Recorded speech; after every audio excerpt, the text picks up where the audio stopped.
ಸ್ನೇಹಿತರೇ ನಮಸ್ಕಾರ. ನಾನು ರವೀಂದ್ರ ಜೋಶಿ. 15 ದಿನಗಳಲ್ಲಿ ಹೇಗೆ ಇಡೀ ಪಶ್ಚಿಮ ಬಂಗಾಳ ಬದಲಾಗ್ತಾ ಇದೆ ಅನ್ನುವಂಥ ವಿಷಯವನ್ನು ಇವತ್ತು ತಮ್ಮೆದುರಿಗೆ ನಾನು ಪ್ರಸ್ತುತಪಡಿಸ್ತಾ ಇದ್ದೀನಿ.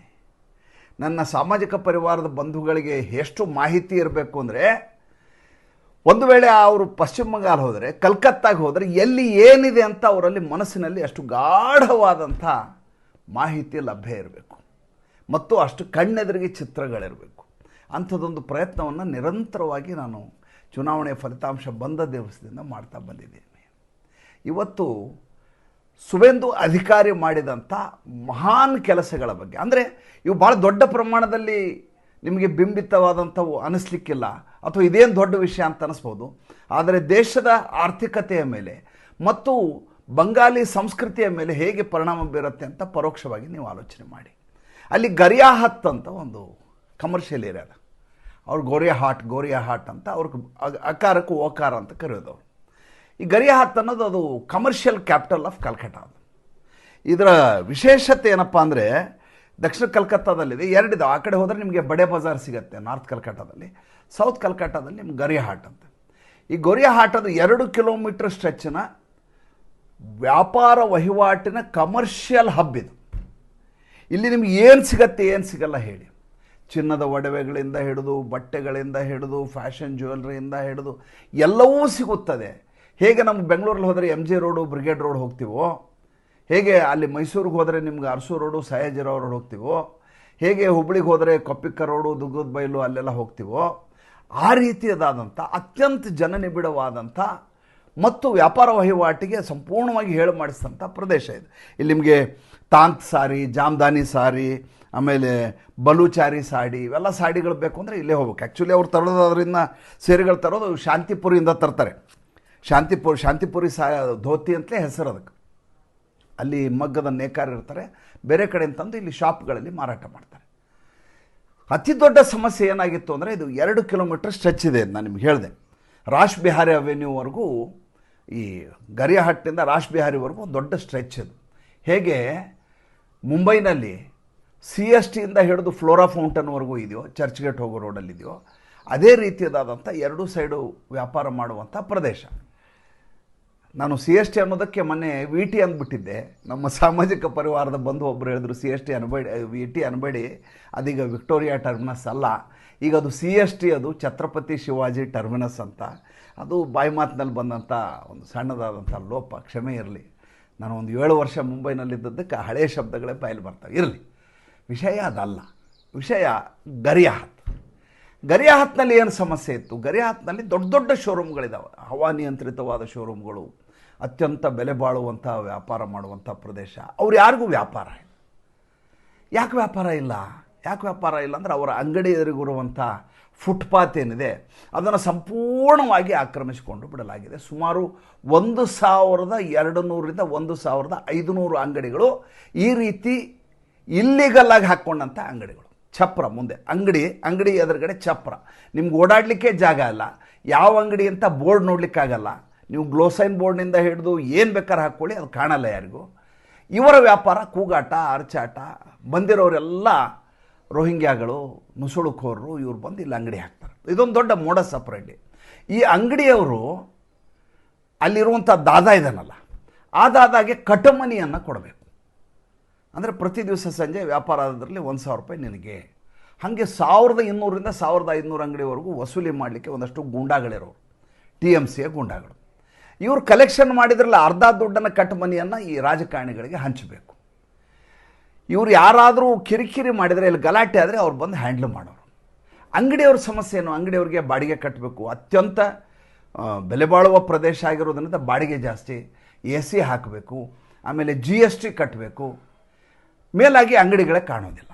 ಇದು ಇಷ್ಟು ವರ್ಷಗಳಿಂದ ನಡ್ಕೊಂಬಂದು ಆರ್ಥಿಕವಾಗಿ ಅತ್ಯಂತ ದುಸ್ಥಿತಿಯಲ್ಲಿದ್ದಂಥ ದೊಡ್ಡ ದೊಡ್ಡ ವ್ಯಾಪಾರಿಗಳು ಯಾರ ಹತ್ರ ತಮ್ಮ ಅಳಲನ್ನು ಹೇಳೋಣ ಅಂತ ಗೊತ್ತಾಗಲಾರದೆ ಸುಮ್ಮನಿದ್ರು. ಇವ್ರು ಯಾರಾದರೂ ಎದುರುಗಡೆ ಅಂಗಡಿಯವ್ರಿಗೆ ಗಲಾಟೆ ಮಾಡಿದರೆ ಅವರು ಇಡೀ ಗುಂಪಾಗಿ ಬಂದು ಅಂಗಡಿ ಒಳಗಡೆ ನುಗ್ಗಿ ಗಲಾಟೆ ಮಾಡೋರು, ಗ್ಲಾಸ್ ಹೊಡೆದ್ಬಿಡೋರು. ಹಿಂದೆ ಶೀತಲ್ ಅಂತ ಒಂದು ಶೋರೂಮ್ ಇತ್ತು ಗ್ರ್ಯಾಂಟ್ ರೋಡಲ್ಲಿ, ಮುಂಬೈಯಲ್ಲಿ. ನೀವು ಕೇಳಿರ್ತೀರಿ, ಗ್ರ್ಯಾಂಟ್ ರೋಡಲ್ಲಿ ಶೀತಲ್ ಅಂತ ಸಿದ್ಧ ಉಡುಪಿನ ಶೋರೂಮ್, ಬಾಬುಭಾಯ್ ಅಂತ ಅದರ ಮಾಲಕರು. ಅದ್ರ ಎದುರುಗಡೆ ಇದೇ ರೀತಿ ಸಾಲ ಅಂಗಡಿ ಇದ್ವು. ಆ ಸಾಲ ಅಂಗಡಿನ ಅವರು ಪೊಲೀಸ್ ಕಾರ್ಪೊರೇಷನ್ಗೆ, ಮುನ್ಸಿಪಲ್ ಕಾರ್ಪೊರೇಷನ್ ಪೊಲೀಸ್ಗೆ ಅದನ್ನ ಖಾಲಿ ಮಾಡಿಸಿದ್ರು. ಮುಂದೆ ಆ ಬಾಬುಭಾಯಿಗೆ ಅಂಗಡಿ ಖಾಲಿ ಮಾಡಿಸಿದ್ರಲ್ಲ ಬಾಬುಭಾಯಿ, ಅವ್ರನ್ನ ಗುಂಡು ಹೊಡೆದು ಕೊಲ್ಲಲಾಯಿತು. ಅಂದರೆ ಜೀವರಕ್ಷಣೆಯನ್ನು ಮಾಡ್ಕೊಳ್ಳಿಕ್ಕೋಸ್ಕರ ಇವ್ರನ್ನ ಹಾಗೆ ಗೂಂಡಾಗಿರಿ ಮಾಡ್ಕೊಂಡಿರೋನು ಸುಮ್ಮನೆ ಬಿಡಬೇಕು ಅಂತ. ಈ ನೆಕ್ಸಸ್ ಇದೆಯಲ್ಲ ಪಶ್ಚಿಮ ಬಂಗಾಳದಲ್ಲಿ, ನಾ ಗರಿಯ ಹತ್ತದ ಹೇಳಿದ್ನಲ್ಲ, ಇದು ಗರಿಯ ಹತ್ತಕ್ಕೆ ಮಾತ್ರ ಸೀಮಿತ. ಅದು ನೀವು ಸಿಲಿಗುರಿಗೆ ಹೋದರೆ ನಿಮಗೆ ಅಲ್ಲಿ ವಿಧಾನ್ ಮಾರ್ಕೆಟ್ ಅಂತಿದೆ, ಸೇವಾಕ್ ಮಾರ್ಕೆಟ್ ಅಂತಿದೆ, ಸೇವಾಕ್ ರೋಡ್ ಅಂತಿದೆ, ಅಲ್ಲಿ ಕೂಡ ಇದೇ ಸಮಸ್ಯೆ ಇರೋದು. ಹಿಲ್ ಸ್ಟ್ರೀಟ್ ಅಂತಿದೆ, ಹಿಲ್ ರೋಡ್ ಅಂತ, ಅಲ್ಲೆಲ್ಲ ಇದೇ ಸಮಸ್ಯೆ ಇತ್ತು. ಈಗ ಯಾವಾಗ ಸುವೇಂದು ಅಧಿಕಾರಿ ಬಂದರು, ಸುವೇಂದು ಅಧಿಕಾರಿ ಮಾಡಿದ ಮೊದಲ ಕೆಲಸ ಏನು ಅಂದರೆ ಈ ಅಂಗಡಿಯವರನ್ನು ಒಕ್ಕಲೆಬ್ಬಿಸಿದ ಕೆಲಸ. ಸ್ಟ್ರೀಟ್ ವೆಂಡರ್ಸ್ ಇರಬಾರ್ದು ಅಂತ ಭಾರತದ ಕಾನೂನು ಹೇಳೋದಿಲ್ಲ. ಸ್ಟ್ರೀಟ್ ವೆಂಡರ್ಗಳು ನಿಗದಿತ ಸ್ಥಳದಲ್ಲಿರಬೇಕು, ಅವ್ರು ಲೈಸೆನ್ಸ್ ತೊಗೋಬೇಕಾದ ಅಗತ್ಯ ಇಲ್ಲ, ಅವರು ಪರ್ಮಿಟನ್ನು ಇಟ್ಕೋಬೇಕು, ಯಾವ ಜಾಗದಲ್ಲಿ ಹೇಳಲಾಗಿದೆ ಅಲ್ಲೇ ಇರಬೇಕು. ಇವನ್ನ ಕಂಡ ಕಡೆ ಎಲ್ಲಿ ಬೇಕಲ್ಲಿ ನೀವು ಅಂಗಡಿ ಹಾಕ್ಕೊಂಡು ಇಡೀ ರಸ್ತೆಯನ್ನೆಲ್ಲ ಆಕ್ರಮಣ ಮಾಡಲಿಕ್ಕೆ ಸಾಧ್ಯವೇ ಇಲ್ಲ ಅಂತ ಕಾನೂನು ಹೇಳುತ್ತೆ. ಆದರೆ ಅನುಷ್ಠಾನಕ್ಕೆ ಯಾರೂ ತರೋದಿಲ್ಲ. ಯಾಕಂದರೆ ಕಾರ್ಪೊರೇಷನಲ್ಲಿ ಕೂತಿರೋರು, ನಗರ ನಿಗಮದಲ್ಲಿ ಕೂತಿರೋರು ಇದೇ ರಾಜಕಾರಣಿಗಳಾಗಿರ್ತಾರೆ. ಇವರ ಸಂರಕ್ಷಣೆ ಮಾಡಲಿಕ್ಕೆ ಅಲ್ಲಿಯ ಕಾರ್ಪೊರೇಟರ್ಗಳು, ಕೌನ್ಸಿಲರ್ಗಳು ಬಂದಿರ್ತಾರೆ. ಅವ್ರ ಅಂಗಡಿ ಯಾಕೆ ಅಂಗಡಿ ಮಾಡ್ತಾ ಇದೆಯಾ, ಅವ್ರು ಹೊಟ್ಟೆಪಾಡು ಮಾಡ್ತಾ ಇದ್ದಾರೆ, ಬಡವ್ರು ಬದುಕಲಿಕ್ಕೆ ಬಿಡಲ್ಲ ಅಂಥೇಳಿ ಇವ್ರು ಗಲಾಟೆ ಮಾಡಲಿಕ್ಕೆ ಶುರು ಮಾಡೋದು. ಇದಕ್ಕೆ ಎಂಥ ರೀತಿಯ ಹತೋಟಿಯನ್ನು ತರಲಾಗಿದೆ, ನಿಯಂತ್ರಣವನ್ನು ಮಾಡಲಾಗಿದೆ ಅಂದರೆ ನಿಮಗೆ ಈ ಗರಿಯಾಹಟ್ನಲ್ಲಿ ಹೇಳಿದ್ನಲ್ಲ ನಾನು, ಈ ರಾಶ್ ಬಿಹಾರಿ ಅವೆನ್ಯೂವರೆಗೂ ಇರುವಂಥವ್ರು ಇಷ್ಟೂ ಅಂಗಡಿಗಳನ್ನು ಖಾಲಿ ಮಾಡಲಾಗಿದೆ. ಗಲಾಟೆ ಮಾಡಿದರು, ಗಲಾಟೆ ಮಾಡಿಲ್ಲ ಅಂತಲ್ಲ, ಗಲಾಟೆ ಮಾಡಿದರು. ಆದರೆ ಅದನ್ನು ನಿಭಾಯಿಸುವ ಶಕ್ತಿ ಸುವೇಂದು ಅಧಿಕಾರಿಗಿದೆ. ಆಮೇಲೆ ಇಲ್ಲಿ ಬಂದು ಇದ್ರಲ್ಲ, ಇವರು ಕೇವಲ ವ್ಯಾಪಾರ ಮಾಡಿಕೊಂಡು ಜೀವನ ಮಾಡೋರಲ್ಲ. ಮೊದಲನೇದಾಗಿ ಇವರು ಸ್ಥಳೀಯರ ಅಲ್ವೇ ಅಲ್ಲ, ಇವರೆಲ್ಲ ಬಂದದ್ದು ಬಾಂಗ್ಲಾದೇಶ ನುಸುಳುಕೋರರು. ಅವ್ರಿಗೊಬ್ಬ ಏಜೆಂಟ್ ಇರ್ತಾನೆ. ಆತ ಹೇಳ್ತಾನೆ, ಮೊದಲನೇದಾಗಿ ನಿನಗೆ ರೇಷನ್ ಕಾರ್ಡು, ಪಾಸ್ಪೋರ್ಟು ಎಲ್ಲ ಮಾಡಿಸ್ಕೊಡ್ತೀನಿ, ಎರಡನೇ ದಿನ ಅಂಗಡಿ ಹಾಕು, ಅಂಗಡಿ ಹಾಕ್ಲಿಕ್ಕೆ ಜಾಗ ನಾನೇ ಕೊಡ್ತೀನಿ, ಒಂದಷ್ಟು ದುಡ್ಡು ಕೊಡು ನೀನು, ಆ ದುಡ್ಡು ಕೊಟ್ಟು ನೀನು ಇಲ್ಲಿ ಅಂಗಡಿ ಹಾಕೋ, ಯಾರಾದರೂ ನಿನ್ನ ತಂಟೆಗೆ ಬಂದರೆ ನಾನು ನೋಡ್ಕೊತೀನಿ, ಎವ್ರಿ ಡೇ ಸಂಜೆ ನಮ್ಮ ಹುಡುಗ ಬರ್ತಾನೆ, ದುಡ್ಡನ್ನು ಕೊಡ್ಬೇಕು ನೀನು. ಅವರಿಗೆ ಜಾಗ ಸಿಕ್ತು, ಅಧಿಕೃತತೆ ಸಿಕ್ತು. ಇದೇ ನಾವು ಪಶ್ಚಿಮ ಬಂಗಾಳದವರೇ, ಕಲ್ಕತ್ತಾದವರೇ ಅನ್ನೋದಕ್ಕೆ ಅಧಿಕೃತತೆ ಸಿಕ್ತು. ಮೇಲೆ ಗೂಂಡಾಗಳ ರಕ್ಷಣೆ ಸಿಕ್ತು. ಹೀಗಾಗಿ ಎಷ್ಟು ಹಾಸು ಹೊಕ್ಕಾದ ವ್ಯಾಪಾರ ಅಂದರೆ ನೀವು ನೋಡಲಿ, ಅಲ್ಲಿ ಓಡಾಡಲಿಕ್ಕೆ ಸಾಧ್ಯ ಇರಲಾರ್ದು. ನಾ ಗರಿ ಹತ್ತಿಗೆ ಹೋಗಿ ಬಂದಿದ್ದೀನಿ, ಓಡಾಡಲಿಕ್ಕೆ ಸಾಧ್ಯ ಇಲ್ಲ. ಆಮೇಲೆ ಅಲ್ಲಿ ಕಿರ್ಚಾಟ, ಗಲಾಟೆ, ಅಲ್ಲಿ ನಿಯಂತ್ರಣವಿಲ್ಲದಂಥ ವಾಹನ ಸಂಚಾರ. ಆ ಗೌಜಿನಲ್ಲಿ ಬೇಡಪ್ಪ, ಇಲ್ಲಿ ಹೋಗೋದು ನಮ್ಮೂರಲ್ಲೇ ಚಂದ, ಅಲ್ಲೇ ಏನಾದ್ರು ತೊಗೊಳ್ಳೋಣ ಅಂತ ಅನ್ನಿಸ್ಬೇಕು, ಆ ಸ್ಥಿತಿ. ಇನ್ನು ನೀವು ಉತ್ತರ ಕಲ್ಕತ್ತಾ ಬಂದು ಅಲ್ಲಿ ಬಡೆ ಬಜಾರ್ ಅಂತಿದೆ, ಅದು ಗೋಲ್ ಮಾರ್ಕೆಟ್ ಅಂತ, ಅಲ್ಲಿ ಇದಕ್ಕಿಂತ ಹೊಲಸು. ಸಾಬರ ಹಾವಳಿ ಅಂದರೆ ನೀವು ಆ ಪಕ್ಕಕ್ಕೆ ಮಸೀದಿ ಬೇರೆ ಇದೆ, ಅಲ್ಲಿ ನೀವು ಹೋಗಿಬಿಟ್ರೆ ಯಾಕಾದರೂ ಇಲ್ಲಿ ಬಂದಿದ್ದೀನಿ, ಇಲ್ಲಿಂದ ಹೊರಗೆ ಬರೋದು ಹೆಂಗೆ ಅಂತ ಆಲೋಚನೆ ಮಾಡಬೇಕು. ಆ ರೀತಿ ಶಿಸ್ತಿಲ್ಲ, ಸಂಚಾರ ನಿಯಂತ್ರಣ ಇಲ್ಲ, ಪೊಲೀಸರು ಪ್ಯಾದೆಗಳ ಥರ ನಿಂತಿರ್ತಾರೆ, ಅವ್ರ ಮೇಲೆ ಯಾವುದೇ ರೀತಿಯ ನಿಯಂತ್ರಣ ಇಲ್ಲ. ಆಮೇಲೆ ಅವರಿಗೆ ತಮ್ಮ ಡ್ಯೂಟಿಯನ್ನು ಮಾಡಬೇಕು ಅನ್ನುವಂಥ ಜರೂರತ್ತಿಲ್ಲ ಅಂಥ ಪ್ರದೇಶಗಳಿವೆಲ್ಲ. ಅಲ್ಲಿ ನಾನು ನಿಮ್ಗೆ ಹೇಳ್ತೇನೆ, ಶಾಂತಿಪುರ ಅಂತ ಕಲ್ಕತ್ತಾ ಉತ್ತರದಲ್ಲಿದೆ. ಅಲ್ಲಿಯೇ ಶಾಂತಿಪುರಿ ಧೋತಿ, ಬಂಗಾಲಿ ಧೋತಿ ಎಲ್ಲ ತಯಾರು ಮಾಡ್ತಾರೆ. ಈ ಧೋತಿಗಳೆಲ್ಲ ಖರೀದಿ ಮಾಡೋದು ಯಾರು? ಈಗ ನಾನು ಹೇಳಿದ ನನಗೆ ಗರಿಯಾಹತ್, ಅಲ್ಲಿರೋ ಎಲ್ಲ ಅಂಗಡಿಯವರು ಈ ರೀತಿಯ ವಸ್ತುಗಳನ್ನು, ಮನೆಗಳು ಅಥವಾ ಈ ಶಾಂತಿಪುರ ಅನ್ನೋದು ಮುಸಲ್ಮಾನರ ಏರಿಯಾ, ಅದು ಈ ಶಾಂತಿಪುರಿ ಅನ್ನೋದಿದೆಯಲ್ಲ, ಮುಸಲ್ಮಾನರೇ ನೇಕಾರರಲ್ಲಿ, ಅವರಿಂದ ಖರೀದಿ ಮಾಡ್ತಾರೆ. ಸೀರೆ ಇರ್ಬೋದು, ಮತ್ತೊಂದು ಇರ್ಬೋದು, ಎಲ್ಲ ಅಲ್ಲೇ ಖರೀದಿ ಮಾಡ್ತಾರೆ. ಖರೀದಿ ಮಾಡಿ ದೊಡ್ಡ ಶೋರೂಮ್ನಲ್ಲಿ ಇಡ್ತಾರೆ. ಅವ್ರಿಗೆ 5 ಪೈಸಾ ವ್ಯಾಪಾರ ಇಲ್ಲ. ಒಂದು ವೇಳೆ ವ್ಯಾಪಾರ ಆದರೆ ಅವರು GST ಕಟ್ಟಬೇಕು, ಅಂಗಡಿ ಬಾಡಿಗೆ ಕಟ್ಟಬೇಕು, AC ಎಲೆಕ್ಟ್ರಿಸಿಟಿ ಕಟ್ಟಬೇಕು. ಎದುರುಗಡೆ ಇರೋವನು ದಾದಾಗಿರಿ ಮಾಡಿ ಅದೇ ಶಾಂತಿಪುರದಿಂದ ಬಟ್ಟೆ ತರ್ತಾನೆ. ಆ ಶಾಂತಿಪುರದಲ್ಲಿರುವಂಥ ಗೂಂಡ ಮಧ್ಯವರ್ತಿಯಾಗಿ ಈತನಿಗೆ ಕಡಿಮೆ ದರದಲ್ಲಿ ಬಟ್ಟೆ ಕೊಡಿಸ್ತಾನೆ. ಯಾವುದೇ ಟ್ಯಾಕ್ಸ್ ಇಲ್ಲ, ಯಾವುದೇ GST ಇಲ್ಲ, ಯಾವುದೇ ಬಾಡಿಗೆ ಕಟ್ಟಬೇಕಾಗಿಲ್ಲ, ಯಾರದೇ ದರ್ದಿಲ್ಲ. ಬಂದಿರೋ ದುಡ್ಡೆಲ್ಲ ಜೇಬ್ ಹಾಕ್ಕೊಂಡು ತೊಗೊಂಡು ಹೋಗ್ತಾನೆ. ವ್ಯಾಪಾರ ವಹಿವಾಟು ಉದ್ಧಾರ ಆಗು ಅಂದರೆ ಹೇಗೆ? ಯಾವಾಗ ಹೀಗಾಯಿತು, ಇದ್ದಕ್ಕಿದ್ದ ಹಾಗೆ CPIMನವರು ಎಲ್ಲರೂ ಗಲಾಟೆ ಮಾಡಲಿಕ್ಕೆ ಶುರು ಮಾಡಿದರು ಕಲ್ಕತ್ತಾದಲ್ಲಿ. ಏನಂತ, ನೀವು ಈ ರೀತಿ ಮಾಡೋದ್ರಿಂದ ಜನ ಬಸ್ಸಲ್ಲಿ ಓಡಾಡೋದು ಕಡಿಮೆ ಮಾಡಿಬಿಡ್ತಾರೆ, ಪ್ರೆಸಿಡೆನ್ಸಿ ಅಂತ ಹೇಳ್ತಾರೆ. ಓಡಾಡಲಿಕ್ಕೆ ಸಾಧ್ಯವೇ ಆಗೋದಿಲ್ಲ, ಯಾಕೆಂದರೆ ಈ ಎಲ್ಲ ಅಂಗಡಿ ಬಂದ್ ಮಾಡಿಸ್ಬಿಟ್ಟಿದ್ರಿ, ಓಡಾಡುವಂಥ ಜನ ಎಲ್ಲಿದ್ದಾರೆ, ಹೀಗಾಗಿ ಬಸ್ಸಿನ ದರ ಹೆಚ್ಚಳ ಆಗತ್ತೆ ಅಂತ TV ಚಾನಲ್. ಅಲ್ರಿ, ಬಸ್ಸಿನ ದರ ಹೆಚ್ಚಳ ಆಗೋದಕ್ಕೂ ಜನ ಓಡಾಡದೆ ಈ ಅಂಗಡಿಗಳನ್ನ ತೆಗೆಸೋದಕ್ಕೂ ಏನು ಸಂಬಂಧ? ಅಂದರೆ ಒಂದಕ್ಕೊಂದು ತಳಕ್ಕೆ ಹಾಕಿ ಮಾಡ್ತಾ ಇರೋ ಕೆಲಸ ಸರಿಯಿಲ್ಲ ಅಂತ ಸಾಬೀತುಪಡಿಸುವ ಪ್ರಯತ್ನ. ಹೀಗೆ ಮಾಡೋದ್ರಿಂದ ಇನ್ನೊಂದು ನೆಕ್ಸಸ್ ಬಂದಾಯಿತು. ಏನಪ್ಪ ಅದು ನೆಕ್ಸಸ್ ಅಂದರೆ, ಈ ಬಟ್ಟೆ ಅಂಗಡಿ ಮಾರೋದು, ಎಲೆಕ್ಟ್ರಾನಿಕ್ ವಸ್ತುಗಳನ್ನ ಮಾರೋದು, ಗೊಂಬೆಗಳನ್ನ ಮಾರೋದು, ಆಮೇಲೆ ಚಪ್ಪಲಿಗಳನ್ನ ಮಾರೋದು, ಹೀಗೆ ಎಲ್ಲ ವಸ್ತುಗಳು ಬೀದಿಯಲ್ಲೇ ಸಿಗೋದು. ಅವ್ರಿಗೆ ಈ TMC ಗೂಂಡಾಗಳಿದಾರಲ್ಲ, ಅವರು ಗಾಂಜಾ ಚರಸು ಕೊಟ್ಟು ನಿನ್ನ ಅಂಗಡಿಯಿಂದ ಇದು ಮಾರಾಟ ಮಾಡು, ಮಾಲ್ ಹೈ ಚಾಯೆ ಕ್ಯಾ ಅಂತ ಕೇಳಬೇಕು. ಅಥವಾ ಯಾವನಾದರೂ ಕೇಳ್ಕೊಂಬಂದು ಮಾಲ್ ಹೈ ಕ್ಯಾ ಅಂತ ಕೇಳಿದ್ರೆ ಕೊಡಬೇಕು. ನೀವು ಬಂಗಾಲಿ ಭಾಷೆಯಲ್ಲಿ ಕೇಳ್ತಾರೋ, ಅದ್ರ ರೇಟ್ ಫಿಕ್ಸ್ ಮಾಡೋರು ಬಂದು ದುಡ್ಡು ಕಲೆಕ್ಟ್ ಮಾಡ್ಕೊಡೋರು, ಅಲ್ಲೇ ಓಡಾಡ್ತಾ ಇರೋದು, ವ್ಯಾಪಾರ ಮಾಡ್ಕೊಳ್ಳೋದು. ಅತಿ ಹೆಚ್ಚು ಡ್ರಗ್ ಕಾರ್ಟೆಲ್ ನಡೀತಾ ಇದ್ದದ್ದು ಈ ಮೂಲಕ. ನೋಡಲಿಕ್ಕೆ ಅರಬಿ ಅಂಗಡಿ, ದಂಧೆ ನೋಡಿದರೆ ಡ್ರಗ್ಸ್ ಮಾರಾಟ. ಇದು ಈಗ ಸಂಪೂರ್ಣ ಹೇಗೆ ಛತ್ರಪತಿ ಶಿವಾಜಿ ಟರ್ನಸ್ಸಿಂದ ಫ್ಲೋರಾ ಫೌಂಟನ್ ಫೋರ್ಟ್ ಏರಿಯಾ ಖಾಲಿ ಮಾಡಲಾಗಿದೆಯೋ, ನೀವು ಮುಂಬೈಗೆ ಹೋದರೆ ನಿಮ್ಗೆ ಎರಡು ಸೈಡ್ ಅಂಗಡಿ ಕಾಣಲ್ಲ. ಮುಂಚೆ ನಿಮಗೆ ನಿಲ್ಲಲಿಕ್ಕೆ ಸಾಧ್ಯ ಇಲ್ಲ, ಅಷ್ಟು ಎರಡೂ ಕಡೆ ಅಂಗಡಿ ಇರೋವು, ಎಲ್ಲ ಮಲಯಾಳಿ ಅಂಗಡಿಗಳು. ನೀವು ಪ್ರತಿಯೊಂದು ಅಂಗಡಿಗೆ ಹೋದ್ರೂ ಆತ ಸೌತ್ ಇಂಡಿಯನ್ ಆಗಿರ್ತಾನೆ, ಮಲಯಾಳಿ ಆಗಿರ್ತಾನೆ. ಎಷ್ಟು ಸಾಧ್ಯವೋ ಅಷ್ಟು ಬಂದಂಥ ಜನರನ್ನ, ಟೂರಿಸ್ಟ್ಗಳನ್ನ ಲೂಟಿ ಮಾಡ್ತಾ ಇದ್ರಲ್ಲಿ ಆ ರೋಡಲ್ಲಿ. ಈಗ ನೀವು ಫೋರ್ಟ್ನಲ್ಲಿ ಹೋದರೆ ಬಿಕೋ ಅಂತ ಇರ್ತೆ, ಯಾಕೆ ಈ ಥರದ ಅಂಗಡಿಗಳೇ ಇಲ್ಲ.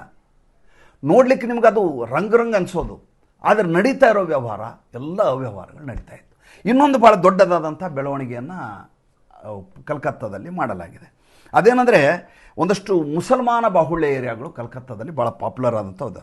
ಮೇಟಿಯಾ ಬುರ್ಜ್ ಅಂತಿದೆ, ರಾಜಾ ಬಜಾರ್ ಅಂತಿದೆ, ಆಮೇಲೆ ಪಾರ್ಕ್ ಸರ್ಕಸ್ ಅಂತ ಇದೆ, ಆಮೇಲೆ ಖಿದ್ದರ್ಪುರ್ ಅಂತ ಇದೆ. ಇವೆಲ್ಲ ಮುಸಲ್ಮಾನರು ಜಾಸ್ತಿ ಇರೋ ಏರಿಯಾಗಳು. ಅಲ್ಲಿ ಈ ಟ್ರಾಫಿಕ್ ಸೆನ್ಸ್ ಅನ್ನೋದು ಎಲ್ಲಿ ಇಡೀ ಕಲ್ಕತ್ತಾದಲ್ಲೇ ಇಲ್ಲ ಬಿಡಿ, ಈ ಪ್ರದೇಶದಲ್ಲಂತೂ ಇಲ್ಲವೇ ಇಲ್ಲ. ಅಲ್ಲಿ ಇಷ್ಟ ಬಂದಾಗ ಹೋಗೋದು. ನಿಮ್ಮ ಸಿಗ್ನಲ್ ಇರ್ತವೆ, ಸಿಗ್ನಲ್ ಯಾರೂ ಕನ್ಸಿಡರ್ ಮಾಡಲ್ಲ. ಅಲ್ಲೊಬ್ಬ ಟ್ರಾಫಿಕ್ ಪೊಲೀಸ್ ಇರ್ತಾನೆ, ಅವನ ಬಗ್ಗೆ ಯಾರಿಗೂ ಭಯ ಇಲ್ಲ, ಇಷ್ಟ ಬಂದ ಹಾಗೆ ನಡೀತಾ ಇತ್ತು. ಈಗ ಜಿಬ್ರಾ ಕ್ರಾಸಿಂಗ್ ಇದೆ. ಜಿಬ್ರಾ ಕ್ರಾಸಿಂಗ್ ಇರೋದು ಯಾವುದಕ್ಕೆ ಹೇಳಿ, ಪಾದಚಾರಿಗಳು ಒಂದು ರಸ್ತೆಯಿಂದ ಒಂದು ತುದಿಯಿಂದ ಇನ್ನೊಂದು ಕಡೆ ನಡ್ಕೊಂಡು ಹೋಗಲಿಕ್ಕೆ ಅವ್ರಿಗಿರುವಂಥ ಅವಕಾಶ. ಈ ಗಾಡಿಯವರು ಬರ್ತಾರಲ್ಲ, ಸರಿಯಾಗಿ ಹೋಗಿ ಜಿಬ್ರಾ ಕ್ರಾಸಿಂಗ್ ಮೇಲೆ ಗಾಡಿ ನಿಲ್ಲಿಸೋದು, ಅಥವಾ ಜಿಬ್ರಾ ಕ್ರಾಸಿಂಗ್ ದಾಟಿ ಅದ್ರ ಮುಂದೆ ನಿಲ್ಲಿಸೋದು. ಎಲ್ಲಿ ನಡೆದು ಹೋಗ್ಬೇಕು ಜನ? ನಡೆದು ಹೋಗಲಿಕ್ಕೆ ಸಾಧ್ಯ ಇಲ್ಲ, ನೀವು ನಂಬಲಿಕ್ಕೆ ಸಾಧ್ಯ ಇಲ್ಲ. ಈಗ ಬೇಕಾದ್ರೆ ಕಲ್ಕತ್ತಾದಲ್ಲಿ ನಿಮ್ಮ ಬಂಧುಗಳು ಯಾರಿದ್ರು ಕೇಳಿ ಖಚಿತಪಡಿಸ್ಕೊಳ್ಳಿ ಮತ್ತು ನಾನು ಕಮೆಂಟ್ ಹಾಕಿ ಕೆಳಗಡೆ. ಈಗ ಜಿಬ್ರಾ ಕ್ರಾಸಿಂಗಿನ ಹಿಂದೆ ನಿಲ್ಲಲೇಬೇಕು. ನಿಲ್ಲಲಿಲ್ಲ ಅಂದರೆ ನಿಮಗೆ ಟಿಕೆಟ್ ಹರಿಯಲಾಗತ್ತೆ, ಫೈನ್ ಹಾಕಲಾಗತ್ತೆ. ಮುಂಚಿತ್ತಲ್ಲ ಟೋಲಾಬಾಜಿ, ಆ ಟೋಲ್ ಅಲ್ಲ ಇದು ಅಸಲಿ ಟೋಲ್. ಏನಾಗಿತ್ತು, ಹೇಳೋರಿಲ್ಲ ಕೇಳೋರಿಲ್ಲ ಅಂಥೇಳಿ ಅಲ್ಲೇನು ಮಾಡೋರು, ವಾಲಂಟಿಯರ್ ಗಾರ್ಡ್ಗಳನ್ನು ಹಾಕಿಬಿಡೋರು ಈ ಪ್ರದೇಶದಲ್ಲಿ. ವಾಲಂಟಿಯರ್ ಗಾರ್ಡ್ ಏನು ಮಾಡೋರು, 10 ರೂಪಾಯಿ ಇಸ್ಕೊಳ್ಳೋದು, ಗಾಡಿ ಬಿಟ್ಬಿಡೋದು. ಯಾವನೋ ಕಾನೂನು ಬಾಹಿರ ಕೆಲಸ ಮಾಡೋನು ಅವ್ನು ಪಾಸ್ ಆಗಿಬಿಡೋನು. ಈ ರೀತಿಯಾದಂಥ ವ್ಯವಸ್ಥೆ ಅಲ್ಲಿತ್ತು. ಈಗ ಇಡೀ ಕಲ್ಕತ್ತಾದಲ್ಲಿ ಜಿಬ್ರಾ ಕ್ರಾಸಿಂಗನ್ನು ಕ್ರಾಸ್ ಮಾಡಿ ಯಾವುದಾದ್ರೂ ಗಾಡಿ ನಿಂತರೆ ಅವನಿಗೆ ಚಲನ್ ಹರಿಯಲಾಗತ್ತೆ. ಮತ್ತು 3 ಸಲ ಇದನ್ನು ಮಾಡಿದರೆ ಅವನು ಲೈಸೆನ್ಸ್ ರದ್ದು ಮಾಡ್ತೀವಿ ಅಂತ ಸಾರಿಗೆ ಅಧಿಕಾರಿಗಳು ಇದನ್ನು ಮಾಡಿದ್ದಾರೆ, ನಿಬಂಧನೆಯನ್ನು ವಿಧಿಸಿದ್ದಾರೆ. ಹೀಗಾಗಿ ಈಗ ಪೌರ ಪ್ರಜ್ಞೆ, ಸಿವಿಕ್ ಸೆನ್ಸ್ ಅಂತೀವಲ್ಲ, ಸಿವಿಕ್ ಸೆನ್ಸ್ ನಮ್ಮೆಲ್ಲರಿಗಿಂತ ಕಲ್ಕತ್ತಾದಲ್ಲಿ ಜಾಸ್ತಿ ಆಗಿದೆ. ನನಗೆ ಅದು ಭಾಳ ಖುಷಿಯಾಗಿದೆ. ಕಲ್ಕತ್ತಾ ನೋಡಿದಾಗೆಲ್ಲ ಬೇಜಾರಾಗೋದು ನನಗೆ. ಎಂಥ ಅಲ್ಲರಿ, ಎಂಥ ಪ್ರದೇಶ. ಈ ರೋಹಿಂಗ್ಯಾ ಅಂತಾರಲ್ಲ, ಈ ರೋಹಿಂಗ್ಯಾ ಅಂದರೆ ಯಾರು? ರೋಹಿಂಗ್ಯಾ ಈಗ ಒಂದು 50 ವರ್ಷದಿಂದ ಈಚೆಗೆ ಬಂದಿರುವಂಥ ಹೆಸರಿದೆ. ಆ್ಯಕ್ಚುಲಿ ಇದು ಈ ಬಾಂಗ್ಲಾದೇಶದ ಚಟ್ಗಾಂಗ್ ಅಂತಿದೆಯಲ್ಲ, ಅದ್ರ ಹಿಂದಿರುವಂಥ ಅರೆಕಾನ್ ಪರ್ವತ ಶ್ರೇಣಿಯಲ್ಲಿ ಇದ್ದಂಥ ಜನ ಇವರು. ಇವರೇನು ವ್ಯಾಪಾರ ಮಾಡಿದಾರಲ್ಲ, ವಹಿವಾಟು ಮಾಡಿದವ್ರಲ್ಲ, ಇವ್ರಿಗೆ ಈ ಮಗ್ಗಿಂಗ್ ಅಂತಾರೆ. ಮಗ್ಗಿಂಗ್ ಅಂದರೆ ಏನು? ಮಗ್ಗಿಂಗ್ ಅಂದರೆ ನೀವು ಎಲ್ಲ ನಡ್ಕೊಂಡು ಹೋಗ್ತಿರ್ತೀರಿ, ಕೈಯಲ್ಲಿ ಮೊಬೈಲ್ ಹಿಡ್ಕೊಂಡು ಚಕ್ ಅಂತ ಕಿತ್ಕೊಂಡು ಹೋಗ್ಬಿಡ್ತಾನಪ್ಪ. ನೀವು ಪರ್ಸ್ ಹಿಡ್ಕೊಂಡು ಹೋಗ್ತಾ ಇರ್ತಾರೆ, ನಮ್ಮ ಸೋದರಿ ಯಾರೋ ಒಬ್ಬಳು, ಆ ಪರ್ಸ್ ಕಿತ್ಕೊಂಡ್ಬಿಡೋದು. ಇದಕ್ಕೆ ಮಗ್ಗಿಂಗ್ ಅಂತ ಕರ್ತಾರೆ. ಇವರು ಮಗ್ಸ್, ಇವರು ಹೆಸರಾಂತ ಈ ಮೀನುಗಾರರಾಗಿ ಮುಂಚೆ ಒಂದು ಕಾಲದಲ್ಲಿ ಇದ್ದವರು. ಅಂದರೆ ನೀರು ಹತ್ರ ಇರೋದು, ಅಲ್ಲಿ ಕೆಲಸ ಮಾಡೋದು, ಕಳ್ಳ ಸಾಗಣೆ ಮಾಡೋದು, ಸಾಗಿಸೋದು, ಹೆದರಿಸೋದು, ಕಿತ್ಕೊಂಡ್ಬರೋದು, ಇವೆಲ್ಲ ಕೆಲಸ ಪೈರೇಟ್ ವರ್ಕ್ಗಳನ್ನು ಮಾಡೋರು. ಇವರೇನು ಉತ್ತಿ ಬೆತ್ತಿ ಬೆಳೆದಂಥ ಜನ ಅಲ್ಲ ಇವರು. ಇವರು ಇದ್ದದ್ದೇ ದಾದಾಗಿರಿ ಮಾಡಿ, ಗುಂಡಾಗಿರಿ ಮಾಡಿ ಕಿತ್ಕೊಳ್ಳೋದು, ದುಡ್ಡನ್ನು ಹೊಡ್ಕೊಳ್ಳೋದು, ಈ ರೀತಿಯಾದಂಥ ಪ್ರವೃತ್ತಿಯ ಜನ. ಇವ್ರಿಗೊಂದು ಸ್ಟೇಟ್ ಆಫ್ ಇದು, ಅದು ರೋಹಿಂಗ್ಯಾ ಅನ್ನೋದು. ರೋಹಿಂಗ್ಯಾದವರು ಅಂದರೆ ಆ ಸ್ಟೇಟ್ ಆಫ್ ಇದು. ಇವರೆಲ್ಲ ಇಲ್ಲಿಗೆ ಬರ್ತಾರೆ. ಎಲ್ಲಿಗೆ? ಕಲ್ಕತ್ತಾಗೆ ಬರ್ತಾರೆ. ಕಲ್ಕತ್ತಾ, ಪಶ್ಚಿಮ ಬಂಗಾಳದ ಬೇರೆ ಬೇರೆ ಭಾಗಗಳಿಗೆ ಬರ್ತಾರೆ. ಇವ್ರಿಗೆ ಗೊತ್ತಿರೋ ಉದ್ಯೋಗ ಒಂದೇ. ಏನು ಉದ್ಯೋಗ? ಈ ರೀತಿ ಮಗ್ಗಿಂಗ್ ಮಾಡೋದು, ಕಿತ್ಕೊಳ್ಳೋದು. ಅಂದರೆ ಇವ್ರ ಹತ್ರ ತಲವಾರುಗಳಿರ್ತವೆ, ಚಾಕುಗಳಿರ್ತವೆ, ಹೆದರಿಸ್ಲಿಕ್ಕೆ ಬರ್ತದೆ, ಯಾವುದೇ ದರ್ದಿಲ್ಲ, ಯಾರು ಕೇಳೋರಿಲ್ಲ, ಹೇಳೋರಿಲ್ಲ. ಈ ರೀತಿಯ ಜನರನ್ನು ಸಾಕಿಕೊಂಡು TMC ಇಷ್ಟು ದಿವಸ ತನ್ನ ಆಡಳಿತವನ್ನು ನಡೆಸ್ತಾ ಇತ್ತು. ಕೇವಲ 30% ವೋಟ್ ಶೇರ್ ಇದೆ ಅದಲ್ಲ. 30% ವೋಟ್ ಶೇರು FD, ಅದು ಫಿಕ್ಸೆಡ್ ಡೆಪಾಸಿಟ್. ಹೌದು. ಅದನ್ನು ಮೀರಿದಂಥ ಈ ರೌಡಿ ಪಡೆ ಇದೆಯಲ್ಲ, ಅದನ್ನು ಸಾಕಿಕೊಂಡು ನಡೆಸ್ತಾ ಇದ್ರು ಮಮತಾ ಬೇಗಂ. ಈಗ ಅದು ಒಂದೊಂದಾಗಿ ಖಾಲಿ ಆಗ್ತಾ ಇದೆ. ತುಂಬ ವಿಷಯ ಇದೆ. CA ಬಗ್ಗೆ ಭಾಳ ಅದ್ಭುತವಾದಂಥ ತೀರ್ಮಾನವನ್ನು ನಮ್ಮ ಸುವೇಂದು ಅಧಿಕಾರಿ ಮಾಡಿದ್ದಾರೆ. ಕೋರ್ಟ್ಗೂ ಹೋಗಂಗಿಲ್ಲ, ನೋಟಿಸ್ ಕೊಡಂಗಿಲ್ಲ, ಎಲ್ಲ ಒದ್ದು ಓಡಿಸುವಂಥ ಕಾರ್ಯಕ್ರಮ ಶುರುವಾಗಿದೆ. ಅದ್ರ ಬಗ್ಗೆ ಮುಂದಿನ ಸಂಚಿಕೆಯಲ್ಲಿ ಹೇಳ್ತೀನಿ. ಸಂಚಿಕೆ ಹೇಗೆ ಅನ್ನಿಸ್ತು ದಯವಿಟ್ಟು ತಿಳಿಸಿ. ನಮ್ಮ ಮುಕ್ತ ಪತ್ರಿಕೋದ್ಯಮಕ್ಕೆ ಆರ್ಥಿಕವಾಗಿ ಬೆಂಗಾವಲಾಗಿ ನಮಸ್ಕಾರ.